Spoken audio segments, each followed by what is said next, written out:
పదన్న తిను. ఏమండి, పిల్లలకి వెకేషన్ వస్తుంది, ఈసారి మంచి ట్రిప్ కి వెళ్దామండి. మమ్మీ ఈసారి చిల్డ్రన్ కార్నివల్కి వెళ్దాం. మమ్మీ నువ్వు నన్ను కిడ్స్ పార్క్ కి తీసుకెళ్తానన్నా. ఏమండి, పిల్లలు బోర్ అయిపోతున్నారు, ఒక లాంగ్ ట్రిప్ ప్లాన్ చేద్దామండి. అమ్మో, ఈ హాలిడే సీజన్లో ట్రిప్ అంటే ట్రావెల్ ఏజెంట్ ఆస్తులు అడుగుతాడు.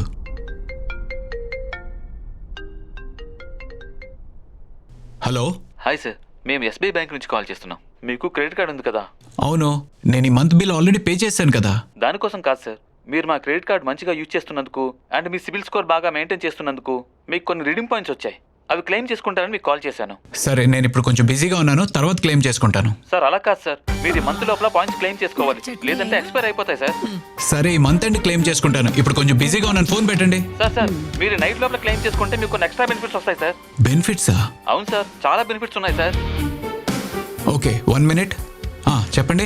సార్, మీరు ఇయర్లీ కట్టాల్సిన యాన్యువల్ ఛార్జెస్ కట్టాల్సిన అవసరం లేదు. పైగా మీరు స్పెషల్ కస్టమర్ కాబట్టి మీరు రిడీమ్ పాయింట్స్ ని క్లెయిమ్ చేసుకుని ఫ్యామిలీ టూర్ కి ఫ్రీగా వెళ్ళొచ్చు సార్. ఫ్యామిలీ టూర్ అంటే డెస్టినేషన్ ఏదైనా పర్వాలేదా? ఎస్ సార్, ఇండియాలో ఎక్కడికైనా వెళ్ళొచ్చు. ఓకే, నా రీడింగ్ పాయింట్స్ ఎలా క్లెయిమ్ చేసుకోవాలి?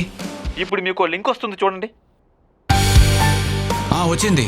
ఇప్పుడు ఆ లింక్ లో మీ క్రెడిట్ కార్డ్ డీటెయిల్స్ ఎంటర్ చేయండి sir. Okay, credit card details అంటే మీ credit card number, expiry date, pin enter చేయండి సార్. ఇప్పుడేం చేయాలి? ఇప్పుడు మీకు ఒక ఓటీపీ వస్తుంది, అది కూడా ఎంటర్ చేయండి. చేశాను. ఓకే సార్, ఇప్పుడు మీరు ఈ లింక్ సబ్మిట్ చేసిన తర్వాత మీ పాయింట్స్ ఆటో రీడీమ్ అయిపోయి మీకు నెక్స్ట్ ఇయర్ ఛార్జెస్ అన్ని 0 అయిపోతాయి సార్. ఓకే, మరి మా టూర్ సంగతి ఎలా తెలుస్తుంది? ఇంకో 10 minutes లో మా ఏజెంట్ మీకు కాంటాక్ట్ అవుతాడు, మీరు అతనితో మాట్లాడొచ్చు sir. Thank you very much. నాన్న, we are all going to Goa. ఇదేంటి, నా అకౌంట్ నుంచి 75,000 కట్ అయింది. అరే, ఇంకో 50,000 కట్ అయింది. నా అకౌంట్కి ఏమవుతుంది? అదేంటండి, ఎవరికైనా ఓటీపీలు ఇచ్చారా? ఇందాక కస్టమర్ కేర్ వాడు లింక్ పంపిస్తే దాంట్లో card details and OTP enter చేశాను గీత.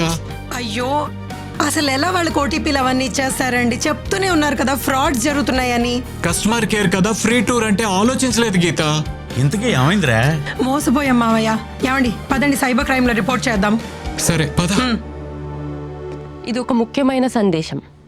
చాలామంది క్రెడిట్ కార్డ్ రీడింగ్ పాయింట్స్ అనే పేరుతో ఏపీకే ఫైల్స్ పంపుతున్నారు. ఇది ఒక పెద్ద మోసం. మీరు లేదా మీ ఫ్యామిలీ మెంబర్స్ ఈ ఫైల్స్ కానీ లేకపోతే ఎవరైనా పంపించినప్పుడు ఈ ఏపీకే ఫైల్స్ ఓపెన్ చేయకుండా అండ్ అలాగే ఇన్స్టాల్ చేయకుండా ఉండాలి. ఒకవేళ ఇన్స్టాల్ చేస్తే credit card, debit card, CVV pin లేదా PAN card, Aadhaar card details and అలాగే ఏటీఎం పిన్ హ్యాకర్స్ చేతికి వెళ్ళే ఛాన్సెస్ ఉన్నాయి. అండ్ అది వెళ్ళినప్పుడు అదే కాకుండా మీ ఫోన్ని కూడా ఒక రిమోట్ కంట్రోల్గా చేసి మీ ఖాతాల నుండి డబ్బులు దొంగలిచ్చే అవకాశం ఉంది. గుర్తుంచుకోండి, బ్యాంకులు ఎప్పుడు CVV number, pan card details, Aadhaar card details అలాగే పిన్ నంబర్ ఎప్పుడు అడగవు. ఎవరైనా లింక్ పంపినా లేకపోతే ఫైల్స్ పంపినా వెంటనే అవి ఓపెన్ చేయకుండా డిలీట్ చేయండి. ఒకవేళ మోసపోతే ఇమీడియట్గా 1930కి కాల్ చేయండి, లేకపోతే నేషనల్ సైబర్ క్రైమ్ పోర్టల్కి కంప్లైంట్ చేయండి.